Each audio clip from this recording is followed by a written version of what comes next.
The clock is at 0, and another Cougar football game is in the books. Watch Parker Kingston here as he goes in motion. Straight ahead, Bachmeier, touchdown!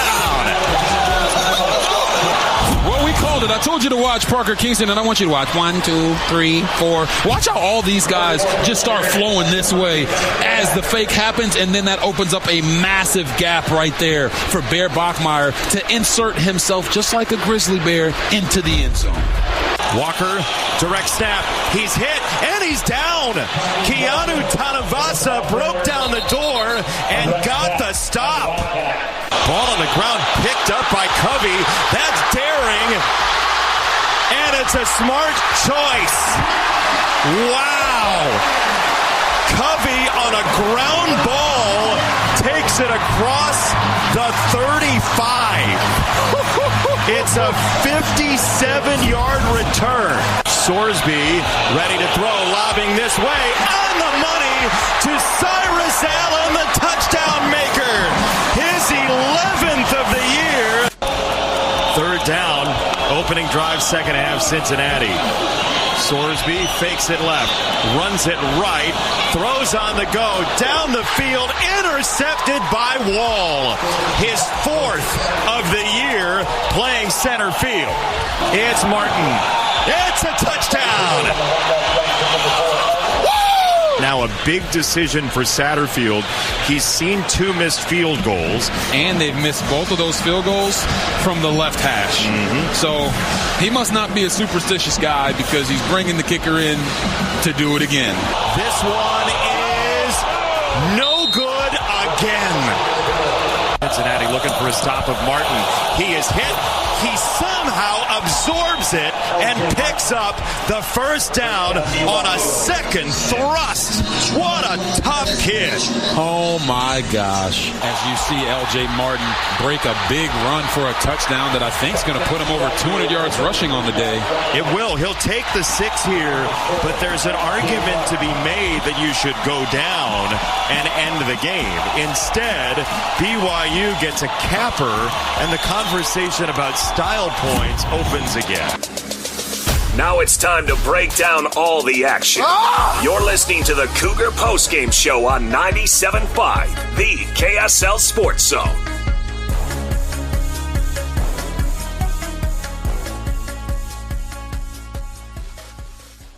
Welcome in, everybody. It's your Cougar Postgame Show, 97.5, the KSL Sports Zone. I'm Christian Esparza. Alex Napoles with me, here to break down BYU's 10th win of the season, back-to-back 10-win seasons for the Cougs. Alex, this one, a 26-14 win on the road at Cincinnati, a game they needed to win, a game they came out on top. Game they needed to win, and before we dive into it, man, massive props, massive credit to LJ Martin, who tonight was just absolutely phenomenal. The catalyst for BYU's offense this evening, a big reason as to why they were able to pull off the win. Cincinnati had everything on the line tonight for them. They needed this win to stay alive. They needed this win to, if they wanted any chance at making a conference championship game, and of course, knocking BYU down to force a tie. But instead, LJ Martin comes in, just runs all over the field, and BYU get the job done.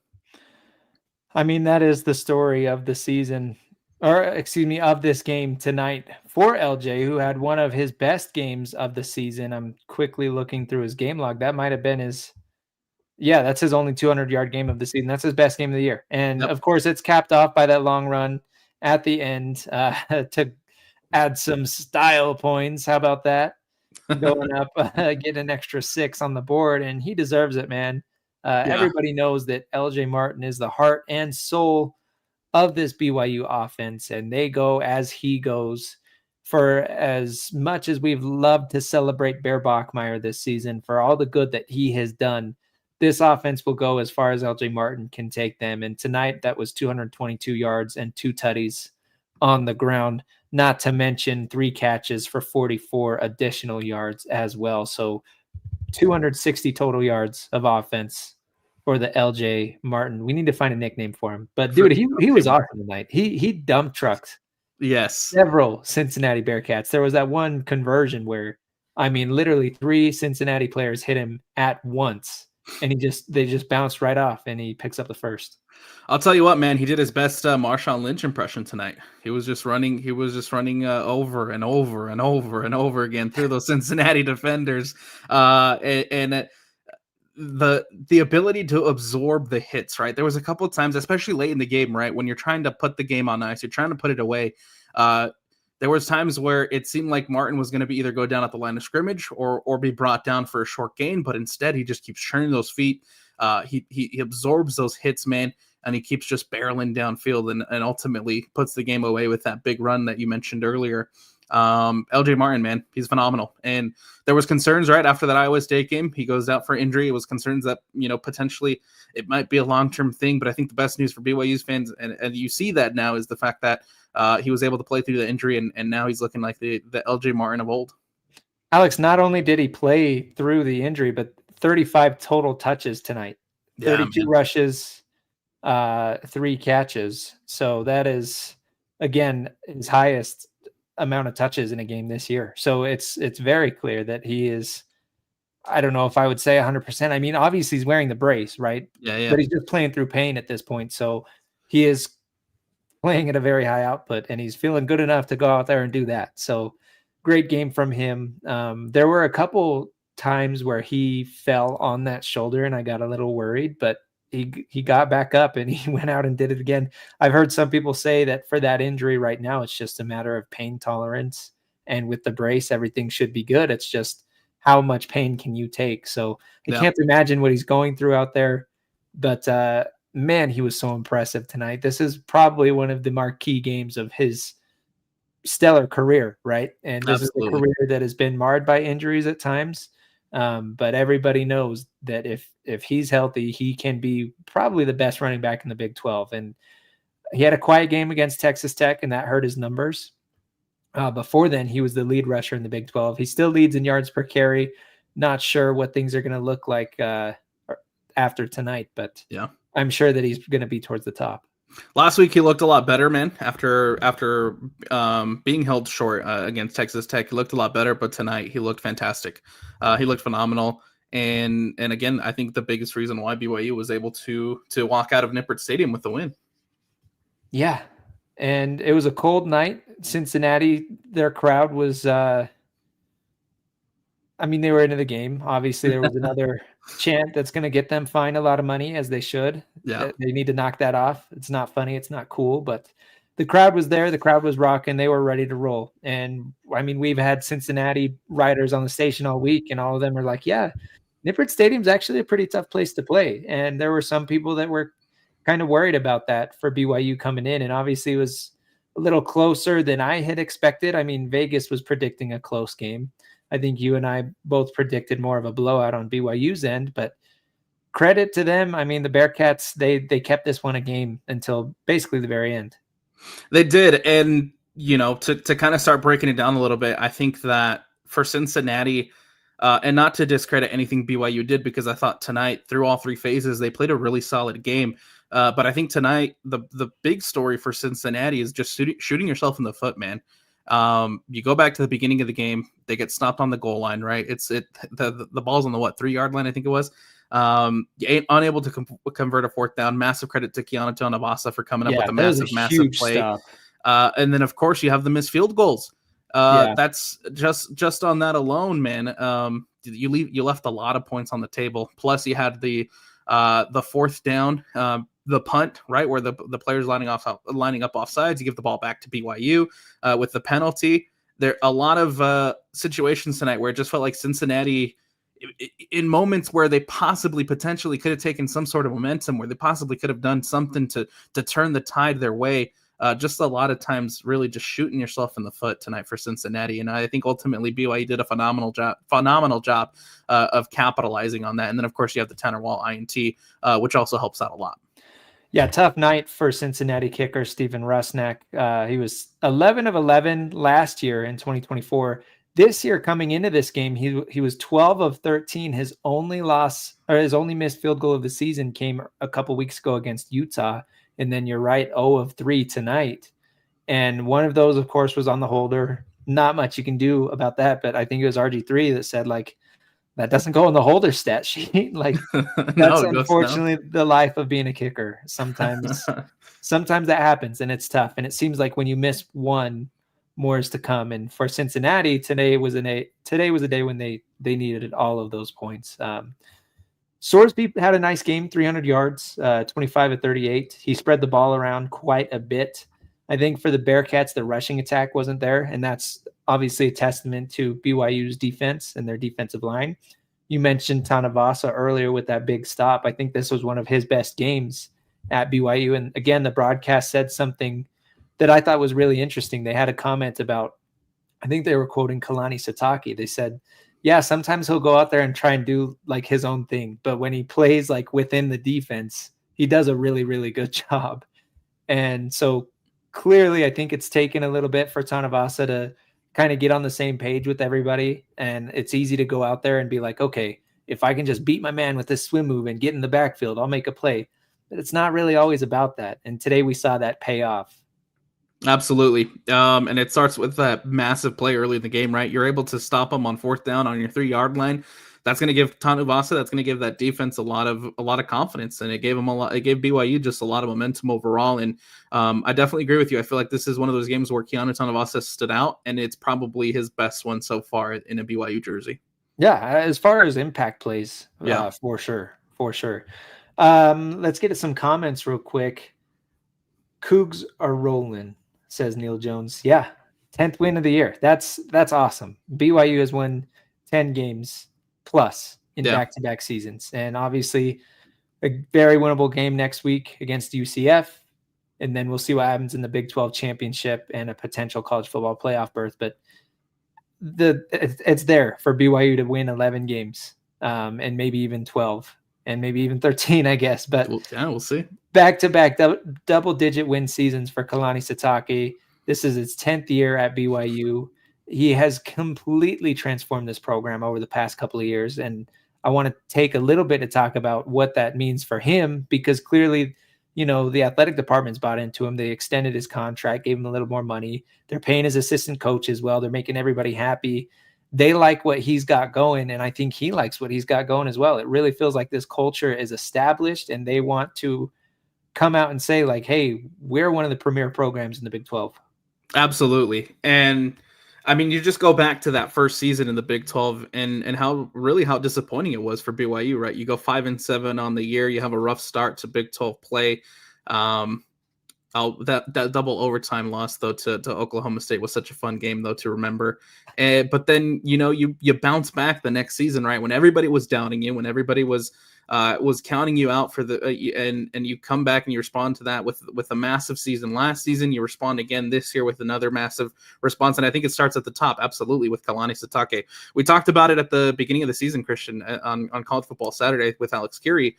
Kalani is the embodiment of BYU football. He sets the culture. He is the culture, and it starts with him. And there's nobody else, I think, that BYU fans would want in charge of this team at this moment than Kalani Sitake, because he's been a massive, massive reason for why BYU has been able to find so much success in the Big 12, because of the culture, because of the leadership that they've built with Kalani at the helm.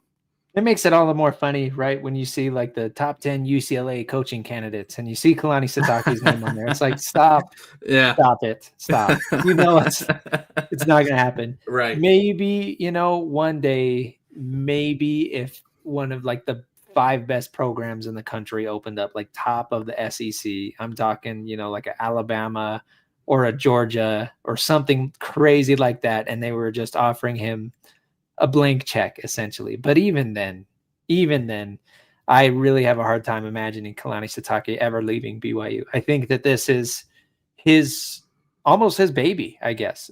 He took over this program from Bronco, and it was hard navigating that independence and kind of finding an identity there.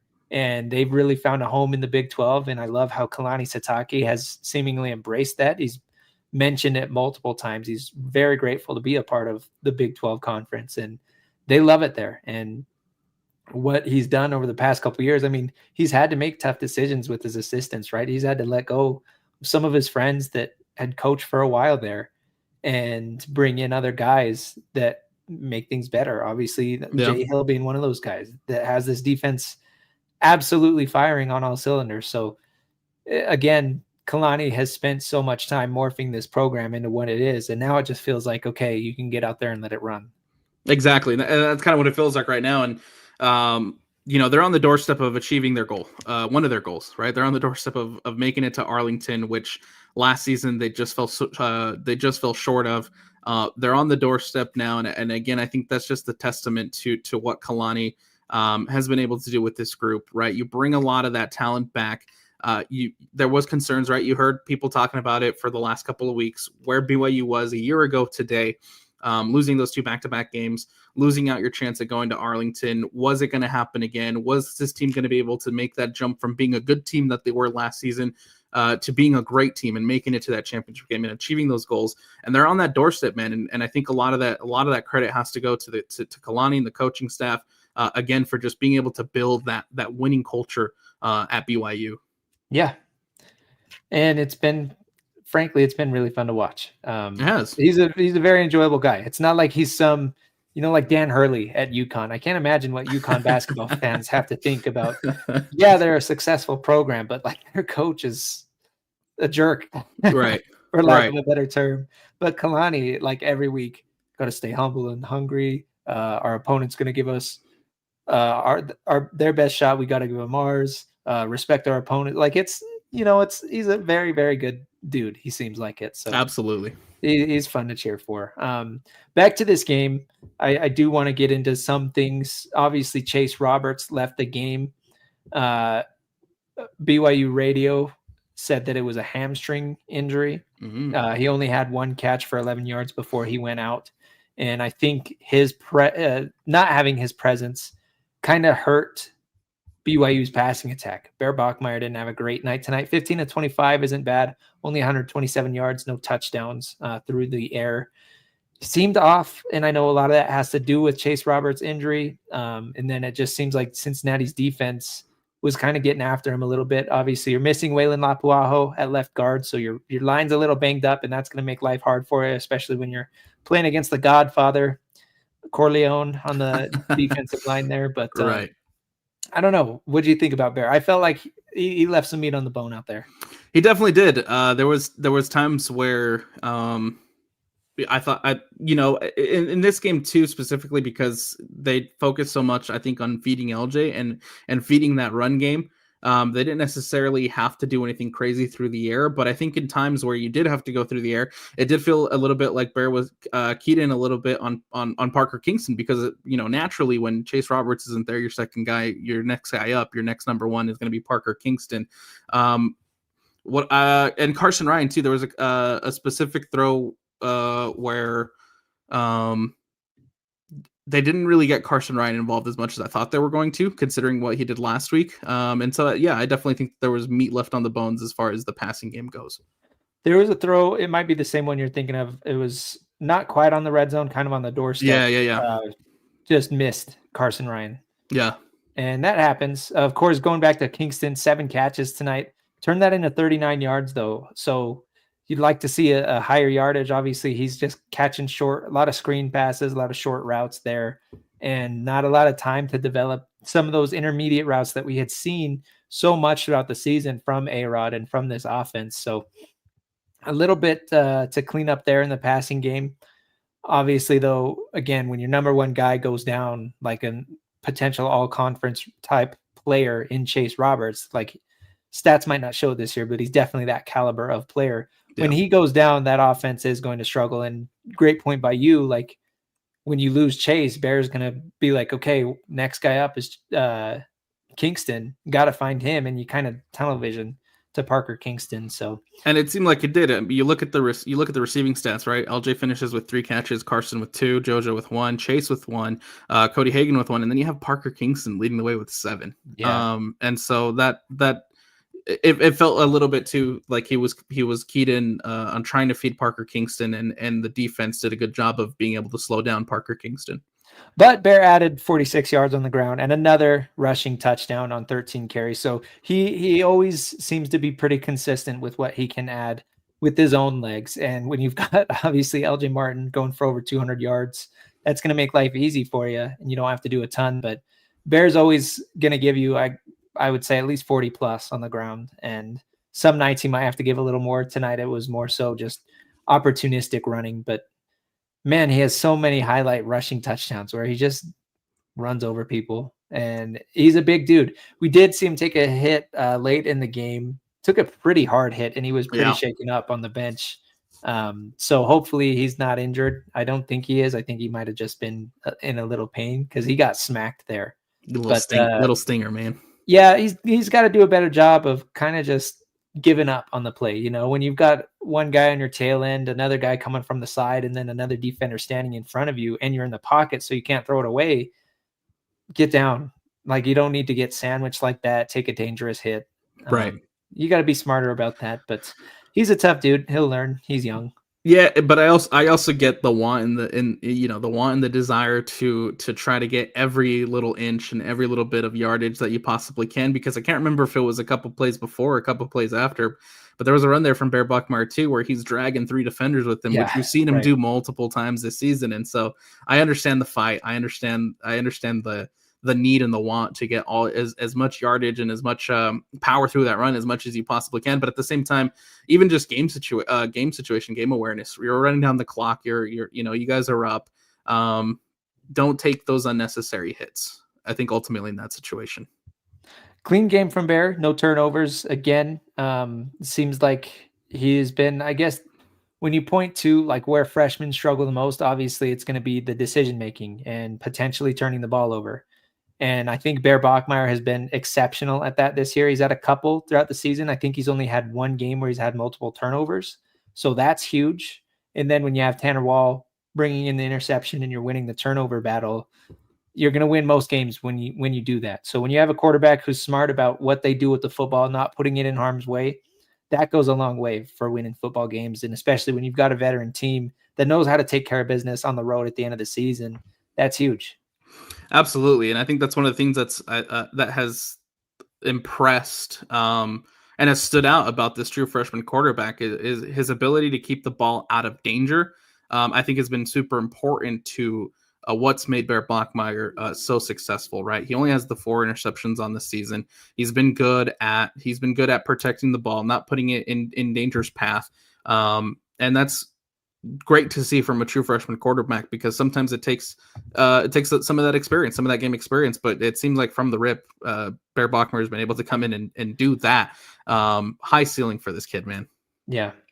At Car Wash Channel chiming in on the YouTube comments, as a Utah fan, with Cincinnati loss and BYU winning, does that mean Utah is eliminated from the Big 12 championship game and playoff hopes, or does it help Utah? Or Utah needed BYU to lose, but it did not work out today? I don't know. Yeah, this is a mess. And we knew at the beginning of the season, even back 13 weeks ago, we knew it was going to be a messy finish to this one. I think, first off, I'll say, if you want Utah to make the college football playoff, you don't even want to worry about making the Big 12 championship game. I'd say that. And then as far as everything else about who's going to make the Big 12 championship, we'll know next week. If BYU beats UCF, then they're in. If they lose, I don't know what the tiebreaker scenarios would look like and who would get in. There's still a chance that Arizona State could get in. But again, that would all bank on a BYU loss to UCF, which is highly unlikely at this point. But it's gonna be messy as if BYU loses. But as long as BYU wins, like they should, then they're in. This could have been done and dusted tonight. But an Arizona State win over Colorado, those dang Sun Devils, those dang Sun Devils, it keeps the two lost teams alive heading into that final weekend. A lot of the clinching scenarios kind of relied on Arizona State losing. Obviously, they get the win against Colorado, 42-17, the final in that one. And so that keeps the two lost teams alive. But ultimately, BYU and Texas Tech just have to go out and win next week, and they'll be facing off each other in Arlington. Man, I've heard so many BYU fans and even like Hans Olsen at the station, like former Cougs and people involved with the program right now, licking their chops for a rematch against Texas Tech. just because of the way that first game went, where BYU really hurt themselves early. And everybody is feeling like if they could just get another crack at it where they could clean up those mistakes early on and get a chance to play, an even game in all 4 quarters, I think it's going to be a fun matchup. And I don't want to get ahead of ourselves because there's still a game before then. But Alex, a Big 12 championship rematch between BYU and Texas Tech, the two teams that have really been at the top of the conference all season long, and it hasn't been close. Yeah. I think that's a heavyweight matchup, and I think that's going to be a sneaky good game if these two teams meet again. Absolutely. I think it's what everybody in Provo wants. I think it's what every BYU fan wants is another chance. And I think everybody in that locker room, man, you heard Chase Roberts talking about it after the loss. They want another swing at these guys. They want another chance at taking on Texas Tech. This time for a championship. And first of all, that would be phenomenal for this BYU program. This is what, year 3 in the Big 12, and you're making it into the championship game. I know ASU made it in last year, in their first year, whatever. I think it's still a phenomenal accomplishment that in year 3 of being in a power conference, you're able to make it into a championship game. Second of all, I think if they have that rematch against Texas Tech, which it seems like they will, it's going to be a massive. It's going to be a fun game. Strength versus strength again. That defense taking on BYU's offense will be a fun matchup to watch. But I think ultimately too, you can't get ahead of yourself. You have that UCF game. You got to take care of business there first, because ultimately that's the final nail you need to hammer in, man. We'll say this, though, one last thought before we take our first break of the night. If BYU wants a chance against Texas Tech in a potential rematch, the offense has got to play better tonight, at least through the air. I mean, LJ did his work on the ground, right? And you can count on LJ wanting another rematch because his first game against Texas Tech was not good. But through the air tonight, Bear Bachmeier was not at Big 12 championship level. I'll say that. I mean, he's going to win games playing like this, but if you want to win the Big 12, you're going to need to play better through the air. And again, there's a lot of things that go into that with the offensive line play, with the receivers, with the health of Chase Roberts and all that stuff. But there were a lot of throws that Bear Bachmeier missed. So got some mistakes to clean up over the next 2 weeks. But again, focus on UCF first, and then we can talk Texas Tech. Absolutely. Take care of business at home. We are not on the radio tonight. We were taken over by the Mammoth and Utah State, but we are obviously live streaming on Facebook, on YouTube, on X. Thank you to everybody for tuning in. Always get a lot of viewers on these Cougar post games. It's nice, especially after the big wins like this. So if you have anything to say, any post-game reaction, any thoughts or comments, please feel free to leave them in the chat. We'd love to get to those at some point during the show. We are going to take a quick break. We'll be back in about 3 minutes, so stick with us. It's the Cougar Post-Game Show, 97.5, the KSL Sports Zone.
listening to the Cougar Postgame Show on 97.5, the KSL Sports Zone.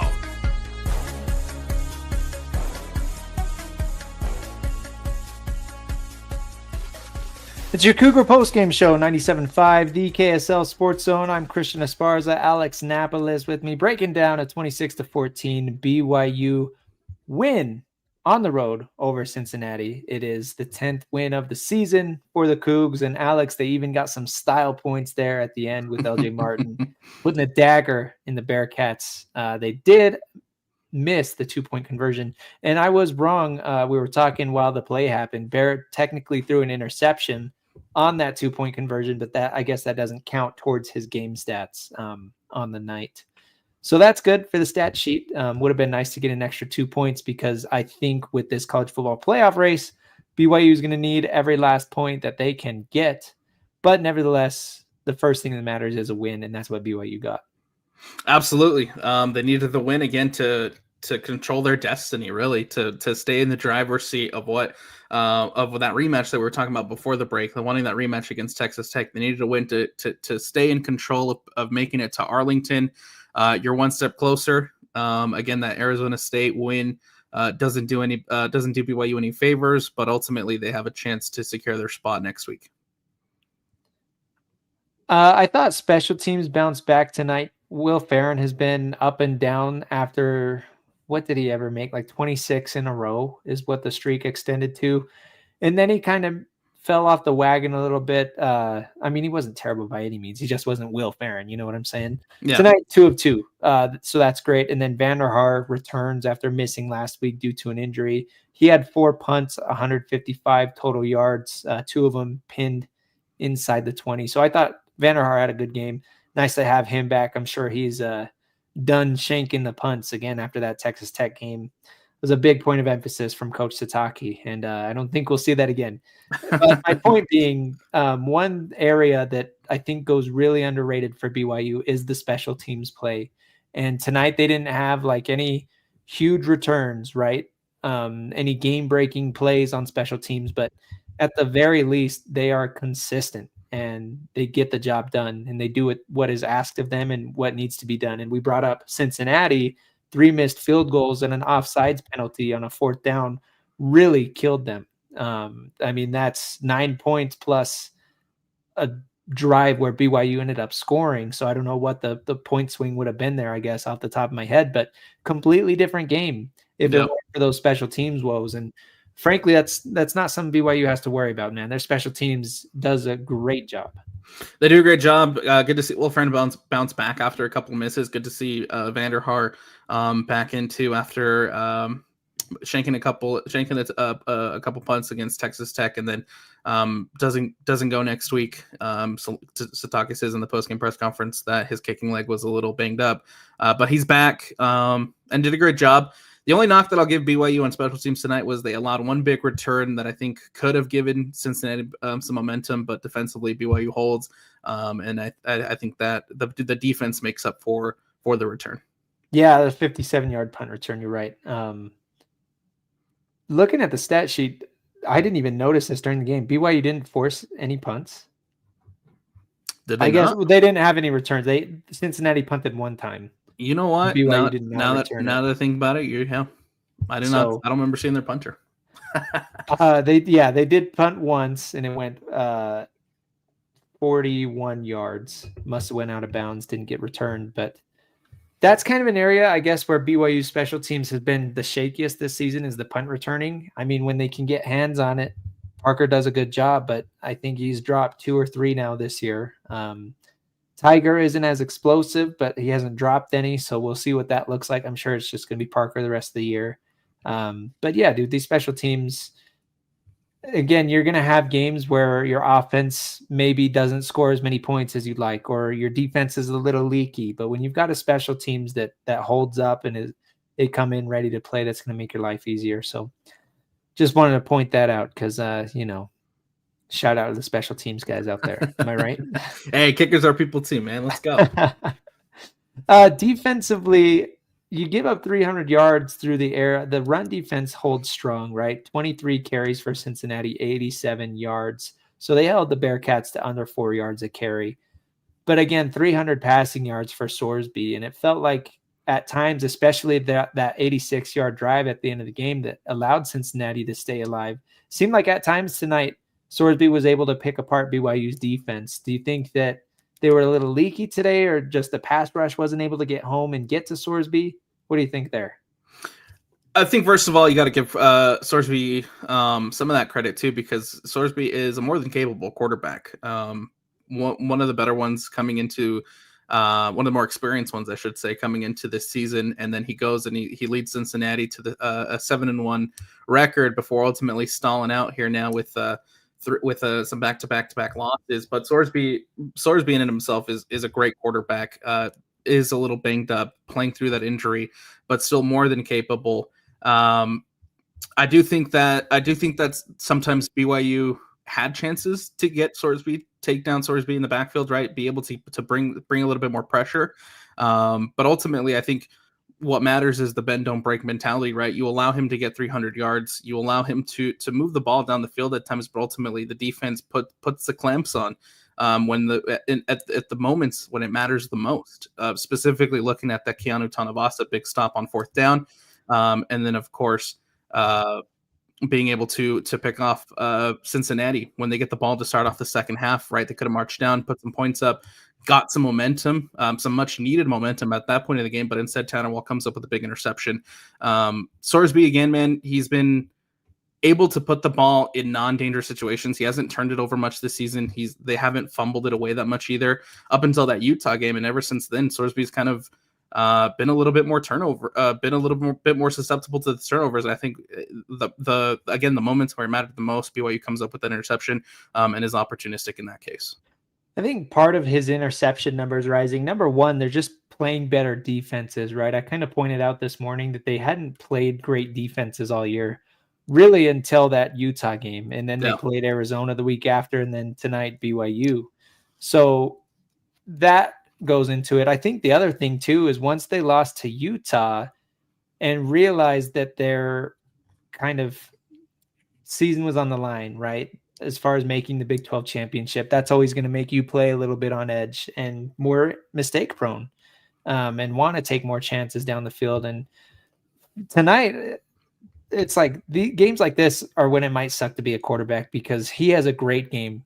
Really, 300 yards, 2 touchdowns. He does throw the interception, but then you have 3 potential scoring drives that end up with 0 points because of missed field goals. And I'm not saying he played a perfect game by any means, but again, an emphasis on it's not just the offense that scores points. It's your defense and your special teams too that really help out. And that's why football is such a beautiful game, man.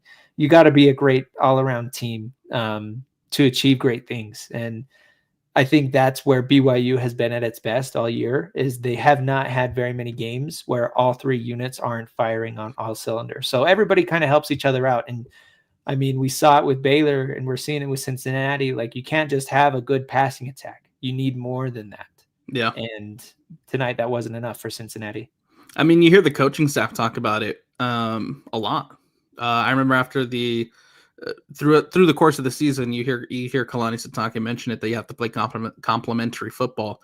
All 3 phases have to be there for each other. And then ultimately too, and that after that Texas Tech loss, Kalani kind of hammered that there wasn't complementary football, right? The offense struggled. There was a lot of mistakes on offense. And so complementary football seems to be something that this BYU team really focuses on, really prides themselves on, is being able to be successful in all 3 phases, on offense, on defense, on special teams. And ultimately, again, we talked about it too a little bit. BYU was successful in all 3 phases tonight. Cincinnati, unfortunately, wasn't. They had a lot of miscues on unfortunate for them, a lot of miscues on special teams and a lot of miscues on being able to stay in this one, right? Hey, another area where BYU was really good tonight, their 3rd down defense was great. And their 3rd down offense was pretty good too. I mean, 7 of 14, that's 50%. That's most nights that's going to be good enough, right? But the defense held Cincinnati to 4 of 13 on their 3rd downs. So that's a really good night from the defensive side, especially there were a couple 3rd and shorts. And we mentioned, the big stop from Tanavasa that was down in the red zone. That was on a 4th down play, I believe. But I think, again, you talk about bend, don't break defense, and you let those teams get into the red zone sometimes, and it can be scary, but then you come up with big plays like that. And then, you're stopping them on third down and forcing punts or forcing, long fourth down conversions that don't turn into anything. I think that's a good job from BYU's defense. Yeah, and clamping down on third down, I think, is massive, right? Third down efficiency is huge, as far as being able to stop a team from converting, being able to get the ball back for your offense, right? That's massive. And I think at one point it was 1 for 12, if I'm not mistaken, as far as third down conversions go for Cincinnati. Like, they were not great on third down at all. And I think, again, that's a massive credit to that defense, and it goes back to playing complementary football, right? Get the ball back for your offense and let your offense take over from there, and good things tend to happen for BYU in those cases. You know what? This shout out to Mitch Harper just put an article up on KSLSports.com. You can go check it out. Instant takeaways from this BYU win.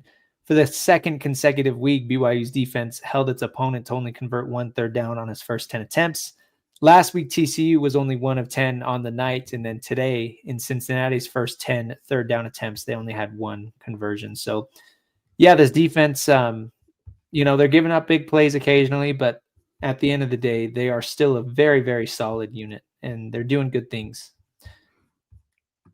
I thought I got to get to this. This was funny. Random person 8961 in the chat. Give some congrats to the Zebras for helping y'all out. Man, we don't play for BYU. They didn't help me out. Yeah, we didn't do anything. I don't know. I don't do anything for them. I'm just dude on the camera. And as far as penalty goes, there's not necessarily a massive penalty that stands out in my mind that changed like the complexion of a game. I think BYU ends up with 3 penalties, Cincinnati with 5. Maybe the fourth down, right, standing offside penalty that allows BYU to extend that drive, but even then, like, complainer's gonna complain, right? I guess, I don't know. Maybe he was looking for the Utah postgame chat. I don't know. Thanks, random person. Yeah, I guess. Anybody else that wants to chime in, though, no matter. Yeah. If you have postgame thoughts, let us know. We'd love to get to them.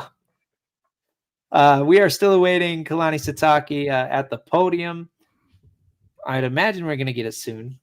I haven't seen anything come through yet, but we will get that as soon as we can. I am very curious to see what Kalani has to say, especially after we made the comments earlier in the week about the style points, right? And then we see they're milking out the clock with less than 2 minutes to go. And it's like, okay, just pick up a first down and that's game.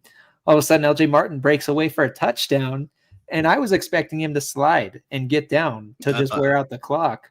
But Alex, he runs into the end zone and gets another touchdown. So I'm curious to say what Kalani, Mr. I don't care about style points, has to. I'm curious to hear what he has to say about that. Yes, style points matter, and I think they good do. Good on LJ for getting in, right? I think ultimately, you want. I think as in that situation, it'd be fine if he slid down, right, and then you milk out the clock, you walk away with the win. But ultimately, too, when the committee goes back and looks at the box scores, I think it'll help out a lot when BYU has a 26-14 win on the road and sees the production, sees what LJ Martin was able to do, man. Yeah, as opposed to a 2014 win. Like, I get that it's only 6 points, but points matter. And again, we kind of brought it up during the Utah post game, but we can mention it here because it's still very applicable. All of the teams right in front of BYU and all of the teams immediately following them won. So they need literally every single point, every bit of good grace that they can get with the College Football Playoff Committee, whether that's an extra point or 2 or 3 or 6, that all matters. It does. And again, the win is the most important thing, but then how you win matters, and it just does. And I don't even know if the Big 12 is going to get 2 teams in the playoff. We will see. But again, BYU's got to be thinking about that at some point, and especially when it gets to the end of the game. And Kalani always says, focus on winning the game first. Okay, absolutely. You're up 20-14. How can you make this win look better for your college football playoff chances? And that's the modern football world now. You have to think about that. So anyway, you have to think about the committee, because ultimately your fate is in the hands of the committee. How can you make this win more appealing to Mark Harlan? Exactly. Exactly. And so style in this case, especially a Cincinnati team who, again, throughout the course of the season, they've been solid. They've played well, good football. They've been one of the surprise teams to come out of the Big 12 and perform well. And so if you're going on the road and playing against this Cincinnati team, it's good to have just that little bit of extra cushion as far as the quote unquote style points go. Yeah.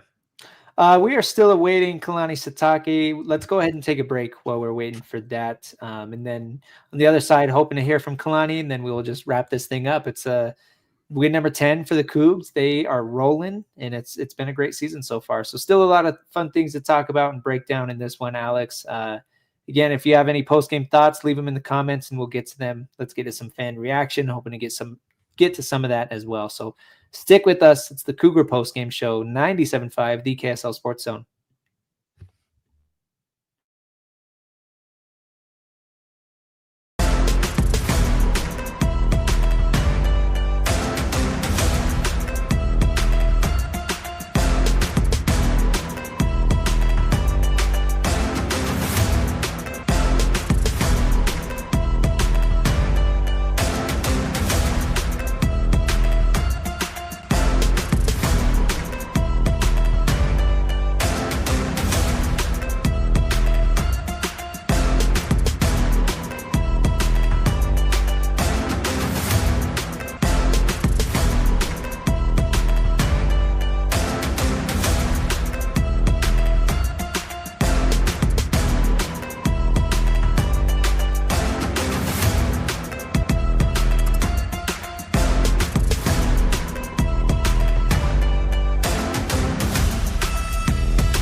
You're listening to the Cougar Postgame Show on 97.5, the KSL Sports Zone. It's your Cougar Postgame Show, 97.5, the KSL Sports Zone. I'm Christian Esparza. Alex Napoles joining me to break down this big 26-14 win for BYU. It's their 10th win of the season. Bouncing back with back-to-back wins after that Texas Tech loss. Real quick, Alex, I want to do a quick Big 12 scoreboard update. Interesting scores around the conference today.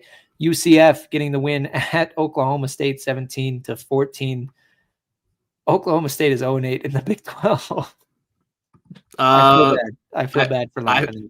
Yeah, I've at this point I feel bad for them. Who do they play next week? Because if they don't win that game, then they're going back-to-back years with Iowa State. They might go back-to-back years with no wins in the conference, man. Over. Ooh. Arizona beat Baylor 41-17. Baylor still only 5 wins on the season. We'll see if they can win their final game. They did apparently announce that they're going to keep Dave Aranda around. Yep. I think that's a mistake. We will see. I'm sure the rest of the Big 12 is happy for that. Iowa State beat Kansas 38-14. Kansas still only 5 wins on the year. Number 25, Arizona State, they just beat Colorado 42-17. Not much of a surprise. TCU did beat Houston in Houston. That's a little surprising there. 17-14. Again, not really much as far as impact on the conference, but it's nice to see, I always like seeing an unranked team beat a ranked team on the road. It's always fun. It's always fun. Utah getting the win 51-47 at home against Kansas State. And then, of course, BYU 26-14 over Cincinnati. Any of those scores really move the needle for you, or just another week? Let's get to the championship. No, I think for the most part, all the scores, as far as the win, who won, I think it's probably just about where everybody expected that to be. It is interesting though. Now UCF sitting at 5-6 on the season. Obviously BYU plays the Golden Knights next, and bowl eligibility is still on the table for UCF, man. Yeah, and that is a big win, a big game for the Cougs, and we should talk about that because you'll have a lot of these games where it's a team, the BYU should beat the UCF, but with them only having 5 wins, that 6th win really is important for them. Sometimes you'll get a game where, they're at 3 or 4 wins and it's not that important and they kind of just mail it in and they're giving up on the year. But I mean, these dudes want an extra game. They want to be bowl eligible. So that they are going to be fired up for that BYU game. And that's a game where BYU, they got to be on their toes. You can't be caught sleeping on that one. You got to wrap up business, especially with, assuming a Texas Tech rematch is on the docket for the next week, right? It's going to be so hard to not overlook UCF. And that's where BYU has to stay focused because you can't let UCF beat you. 100%. If you lose that game, I don't know if you go to the Big 12 championship. Yeah. And I think I think I'm confident in this coaching staff that they won't allow these guys to overlook that UCF team. But at the same time, like I understand it. You want that rematch against Texas Tech. It's a conference championship game. It's the big stage. You want to be there.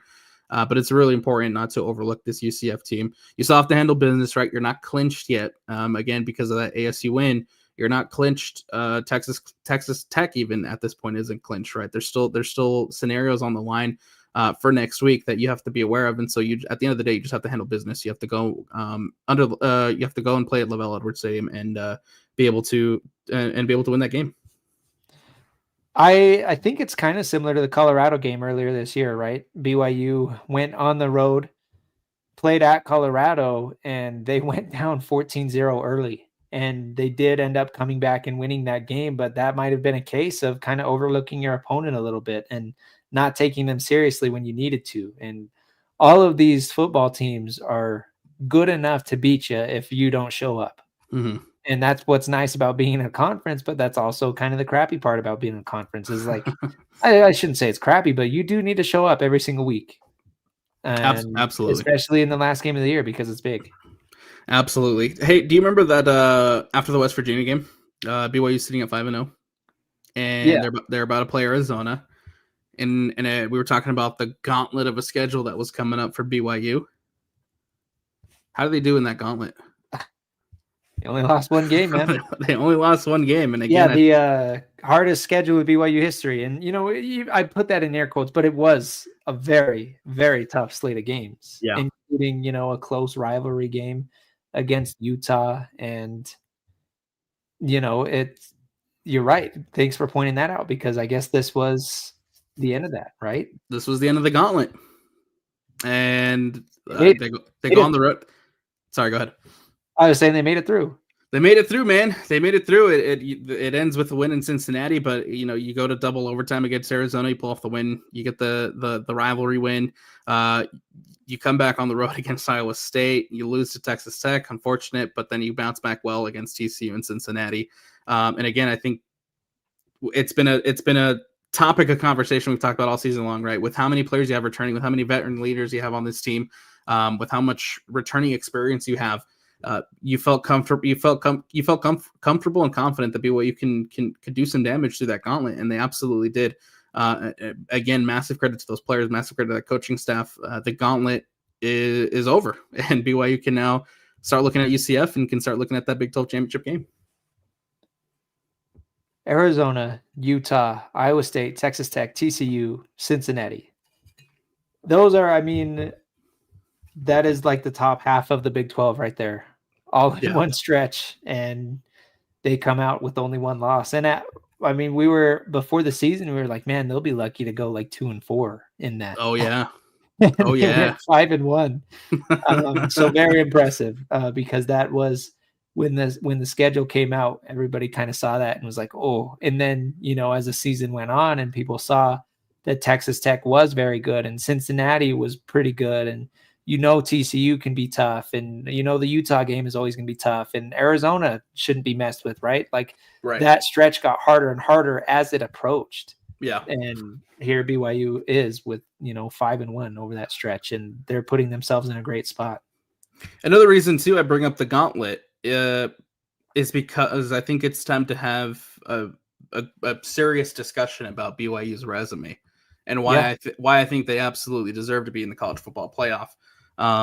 Even with a loss to Texas Tech in the conference championship game, man. That's a Utah team who's 9-2 on the season. That's an Arizona team who's 8-3 on the year. Iowa State 7-4, TCU 7-4, Cincinnati 7-4, East Carolina 7-4. That's a pretty strong resume. Yeah. And if you head into that championship game and you fall to Texas Tech, it'll sting absolutely. But I think the resume for BYU is in a spot where it is good enough that it deserves to be that it is a playoff caliber resume, man. You would hope so, man. I'll tell you, I agree. And Quetzal Cougar in the chat agrees. I don't know if the playoff committee will agree. We will see. Quetzal Cougar chiming in.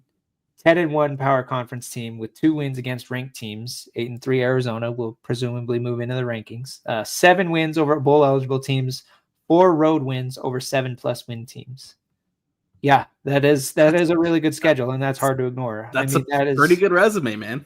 You take names out of it, and that's better than a lot of these SEC teams that are going to make the playoff. But it's tough because being in the Big 12, you're not getting that respect. And unfortunately, BYU hasn't quite put themselves on the national map yet. And I know that might frustrate some BYU fans, and I think they deserve it. I'm not saying that they don't deserve to be on the national map. It's a matter of building your way up there. And, if you can get to the Big 12 championship game, that's a step, right? That's a step in the right direction. And you're slowly going to start gaining the national respect. It's a big deal to have 5 games between BYU and Utah on either game day or big noon. That's huge. Yep. And that, again, is a step in the right direction as far as earning credibility and earning respect nationally. And so you make the Big 12 championship game. Maybe you make the playoff and look good in the playoff game. You don't even necessarily have to win, but as long as you don't get your butts kicked, if 2 teams somehow get into the college football playoff, they need to have good games. And then I think that's going to go a long ways in getting more teams in the future and not having the Big 12 kind of just overlooked because they're a quote unquote lesser conference. That's the fact of the matter right now. That's what BYU has to deal with. Yeah. We'll see how the rankings shake out. I don't expect a ton of movement because there's not a lot of stuff that really happened as far as the top, what is it? 15, I think Georgia Tech had 16 lost. But from 15 up, I don't think anybody lost, right, Christian? I don't think so. I thought Georgia Tech won. Oh no, they did lose. They lost to Pitt. Yeah. And they play Georgia next week, that Georgia Tech team. So I don't know, but yeah, especially again, as I mentioned earlier, like the teams immediately around BYU, the ones right in front or the ones right after, they all won. So it's gonna come down to basically all the chaos that you could imagine. Absolutely. It's going to come down to the conference championship game. And again, I stand by what I said this morning on College Football Saturday. If SMU made it last season, if BYU walks into that conference championship game, it has a close loss against Texas Tech. I think they absolutely should be in. And just like we saw SMU last season when they lost to a 3-loss Clemson. And then again, just talking about that resume, I think the resume should be able to speak for itself, but we'll see what the committee decides. Yeah, and especially when you're getting style points, right? Yeah, there you go. Got some style points up No, tonight, man. I joke, but I mean a lot of these wins are impressive. And you look at the way that they've won these games. Colorado was a comeback win. Arizona was a double overtime win in a monsoon. You beat your rival in a very exciting game. You beat Iowa State in a comeback win. TCU, you basically blow the doors off of them. Cincinnati, you win comfortably. I guess it's still a 2-score game. It was pretty close at times, but at the end of the game, you're up, 12 points. So that's a big deal. And it feels like at no point this season would I say that, I was worried about this BYU team once they got rolling. Yeah. Like they kind of started progressing and it was like, oh man, these guys might overachieve a little bit. And then I guess around mid-season, it was like, you know what, they might be able to contend for the Big 12. And once that hit, it was never like, oh, they're falling apart. I've never really had that thought, even with the loss to Texas Tech. You knew the season was still in their control. Absolutely. And again, I think it just comes from the progression of the offense and what we've seen from week one, and specifically the freshman quarterback Bear Bachmeier. What we've watched him grow right before our eyes. Continues to impress week in and week out. And I know in the preseason, right after losing Retzlaff and having a true freshman come in, there was doubts, but I think BYU's done more than enough to show that they deserve to be not only in the conference championship game, which again, they're on the doorstep. They just got to go out and win next week, but of course, potentially make their first playoff appearance, man. That'd be so exciting. Absolutely. That would be so exciting. Playoff football in Provo, man. You cannot tell me that's not exciting. Oh yeah. And somebody mentioned in the chat earlier, even with like the UCF game, they're like, oh, you got to remember it's a Florida team coming to play in Provo in the middle of November. I'll tell you, that doesn't really matter. I mean, a lot of these kids, I know that obviously UCF probably heavily recruits a lot out of Florida, but with the transfer portal and things like that, a lot of these kids are from all around the country. I don't think the cold weather really matters that much. Maybe it does. I might be wrong, but I don't know. I think that this UCF game, you really gotta come in with a strong mentality for that one. But then to your point, Alex, hosting a playoff game at Lavelle Edwards Stadium and that environment that would bring, can't even imagine what Cosmo is going to be doing if that happens. I mean, he's probably practicing right now. Probably, man. It's probably doing. They probably got something amazing planned because a playoff atmosphere again down there at Lavelle Edwards. That's something I think. I think there's not a single person in this BYU fan base that doesn't want to see that. Right? That's the goal. I think that's the goal for a lot of these guys, or even getting just having that playoff environment at home, I think would be fantastic. And it would be such a big testament to Kalani, and I think he would get the respect as one of the best head coaches in the country. And I think obviously we know it locally, and I think some of these national broadcasts are starting to pick up on it. You see Dave Portnoy wearing the Bear Bachmeier jersey all around. You know that RG3 has a lot of respect. It seems like Fox is really leaning into it, and their guys really like this BYU team. But that's a good thing, right? Yeah. You want these guys to kind of start becoming homers for you and becoming fans of your team. You know what, man? As far as like what we were talking about earlier with BYU building a national brand, I think massive props to Big Noon, massive props to College Game Day for giving BYU a lot of spotlight this season. Really, it'll help out, I think, in the long term and in the long run of establishing BYU as a brand that earns some more respect in the football realm of things. Right now, that there's even comments right now in our chat talking about how the committee won't respect the brand of BYU as far as allowing them to get to the playoff. But I think ultimately in the long run, that'll do a lot of help in establishing BYU as one of those brands. Yeah, you're going to get the recognition from, these TV shows and the media members. And if you build on top of that, if you come back with another strong year, then the voters are going to start to notice. And last year, BYU, 10 wins, Alamo Bowl. They beat the heck out of Colorado in the Alamo Bowl. people started taking notice. Now more and more people are taking notice. Next year, if BYU has a similar season, it's not going to be an if they make the playoff. I think they're going to be comfortably in if everything were the exact same. It's just a matter of, getting the brand and the name out there. Absolutely. Just reading some comments here. Playoff scenarios, man.